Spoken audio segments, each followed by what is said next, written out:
अब बात करते हैं पार्ट 4 ट्रांसफॉर्मर आर्किटेक्चर का। ये किसी भी एआई का कोर पार्ट होता है। बिना इसके एआई काम कर ही नहीं सकता। भी एलएलएम कोई भी एआई कितना पावरफुल है, कितना वीक है, कितना फास्ट आउटपुट देता है, कितना एक्यूरेट आउटपुट देता है, सारा कुछ ट्रांसफॉर्मर आर्किटेक्चर पे डिपेंड होता है। ये एआई का कोर पार्ट है। 2017 में गूगल ने एक पेपर इंट्रोड्यूस किया था जिसका नाम था attention is all you need. Paper के आने के बाद से एआई की पूरी दुनिया बदल गई थी। ट्रांसफॉर्मर आर्किटेक्चर के बेसिकली 4 कंपोनेंट होते हैं। पहला है पोजिशनल इनकोडिंग। जब हम लोग कोई इनपुट देते हैं तो उसका एक टोकन जनरेट होता है, टोकन आईडी जिसको हम लोग बोलते हैं। वो एज ए लिस्ट होता है, नंबर ऑफ लिस्ट होता है। बट एलएलएम को ये पता नहीं होता है कि नेक्स्ट वैल्यू कौन सा होगा। इसलिए एलएलएम क्या करता है कि हर टोकन में एक पोजिशनल इंफॉर्मेशन ऐड कर देता है जिससे उसको समझने में प्रॉब्लम ना हो कि नेक्स्ट वैल्यू कौन सा होगा। सेकेंड कंपोनेंट है अटेंशन लेयर। ये ट्रांसफॉर्मर आर्किटेक्चर का हार्ट है, दिल है। इसके बारे में हम लोग नेक्स्ट पार्ट में डिटेल में समझेंगे। ट्रांसफॉर्मर आर्किटेक्चर में इसके मल्टीपल अटेंशन लेयर होते हैं।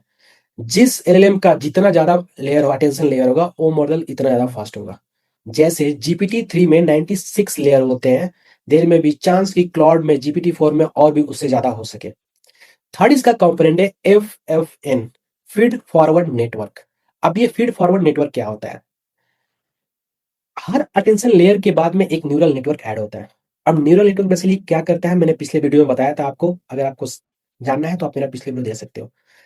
तो बेसिकली न्यूरल नेटवर्क में एक लेयर होता है जो अपने पिछले लेयर के आउटपुट को लेकर उसके बेसिस पे अपना डाटा को आगे प्रोसेस करता है। फोर्थ इसका पार्ट है लेयर नॉर्मलाइजेशन। बेसिकली ये ट्रेनिंग डाटा को नॉर्मलाइज करने के लिए ये पार्ट यूज होता है। अब ये चारों पार्ट मिलकर एक ट्रांसफार्मर ब्लॉक बनाते हैं और ये ब्लॉक एक लेयर में होते हैं, एक के ऊपर एक होते हैं। देयर में भी चांस ये 100 भी हो सकते हैं, 100 से ज्यादा भी हो सकते हैं। जितना ज्यादा लेयर जितना ज्यादा आपका एलएलएम पावरफुल। अब इसका एक मैं एग्जांपल देकर समझाता हूं कि कैसे ट्रांसफॉर्मर आर्किटेक्चर काम करता है। अब कोई हम लोग इनपुट देते हैं जैसे the cat sat on the mat, the cat sat on mat. तो ये क्या करता है, इस टेक्स्ट को टोकन में कन्वर्ट करता है, the cat sat on mat. उसके बाद उसमें एम्बेडिंग्स होती है, उसको हम लोग वेक्टर में कन्वर्ट करते हैं। और ये जो वेक्टर कन्वर्ट हो जाता है उसके बाद पोजिशनल इनकोडिंग होती है जो कि first part of the architecture होता है इसका, ट्रांसफॉर्मर आर्किटेक्चर का। ये पोजीशन इन्फो ऐड करता है ईच वेक्टर के पास। ओके, देन आता है ट्रांसफॉर्मर ब्लॉक में। अब ये ट्रांसफॉर्मर ब्लॉक क्या होता है, इन बार रिपीट होता है, मल्टी हेड अटेंशन होता है, जो मैं बोला अटेंशन लेयर यहाँ होता है। उसके बाद यहाँ पे नॉर्मलाइज ऐड होता है जिसको हम लेयर ऑफ नॉर्मलाइजेशन बोलते हैं। देन एफएफएन, जो मैं ना फीड फॉरवर्ड नेटवर्क। अब जैसे ही यहाँ पे आएगा ना, यहाँ पे न्यूरल नेटवर्क काम करता है। डिफ मतलब रिफाइनिंग होता है, ट्रायल एंड एरर मैकेनिज्म इसके बेसिस पे काम करता है बैकग्राउंड में। देन फिर से वो स्टेबल करने के लिए यहाँ पे हम लोग का फिर से लेयर नॉमिनेशन हो जाता है। अब जो यहाँ पे ये देख रहे डॉट राइट, ये मेन पार्ट होता है। अब ये जो लेयर होते हैं ना, जैसे जीपीटी 3 का यहाँ पे 96 बार रिपीट होगा।